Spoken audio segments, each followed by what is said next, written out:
ভারতের জাতীয় প্রযুক্তি দিবসে আবারও সামনে এসেছে দেশটির পারমাণবিক সক্ষমতার বড় অগ্রযাত্রা। 1998 সালের পোরখান পারমাণবিক পরীক্ষার মাধ্যমে যে যাত্রা শুরু হয়েছিল, 2026 সালে এসে ভারত এখন পূর্ণাঙ্গ নিউক্লিয়ার টায়ার শক্তিধর রাষ্ট্র হিসেবে নিজেদের অবস্থান আরও শক্ত করেছে। প্রতি বছর 11 মে ভারত জাতীয় প্রযুক্তি দিবস পালন করে। এই দিনটি মূলত রাজস্থানের পোরখানে পরিচালিত অপারেশন শক্তি পারমাণবিক পরীক্ষা স্মরণে পালন করা হয়। সেই পরীক্ষার মাধ্যমে ভারত আনুষ্ঠানিকভাবে পারমাণবিক অস্ত্রধারী রাষ্ট্র হিসেবে আত্মপ্রকাশ করে। বর্তমানে ভারতের হাতে রয়েছে আনুমানিক 172টি পারমাণবিক ওয়ারহেড, যা পরিচালনা করছে স্ট্র্যাটেজিক ফোর্স কমান্ড। স্থল, আকাশ ও সমুদ্র এই তিন মাধ্যমে পারমাণবিক হামলা চালানোর সক্ষমতাকে বলা হয় নিউক্লিয়ার টায়ার। আর এই তিন স্তরের সক্ষমতা এখন পুরোপুরি অর্জন করেছে ভারত।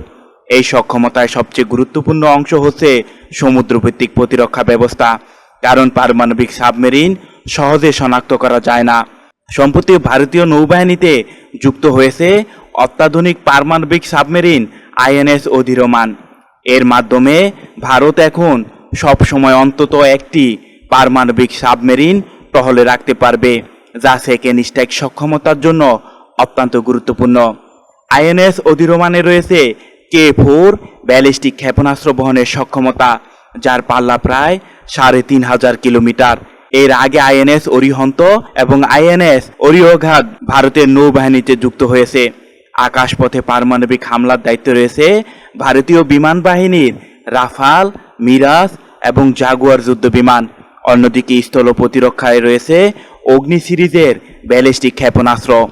এর মধ্যে অগ্নি 5 ক্ষেপণাস্ত্র 5000 কিলোমিটারের বেশি দূরত্বে আঘাত হানতে সক্ষম। ভারত ইতিমধ্যে MIRV প্রযুক্তিও সফলভাবে পরীক্ষা করেছে।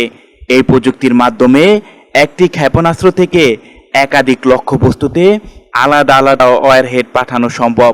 এছাড়া হাইপারসোনিক প্রযুক্তি, ক্রুমজেট ইঞ্জিন এবং নতুন প্রজন্মের S5 শ্রেণীর সাবমেরিন নিয়েও কাজ করছে দেশটি। বিশ্লেষকরা বলছেন, পোরখান পরীক্ষার 28 বছর পর ভারত এখন শুধু আঞ্চলিক নয়, বৈশ্বিক কৌশলগত শক্তি হিসেবেও নিজেদের অবস্থান আরও দৃঢ় করতে চাইছে।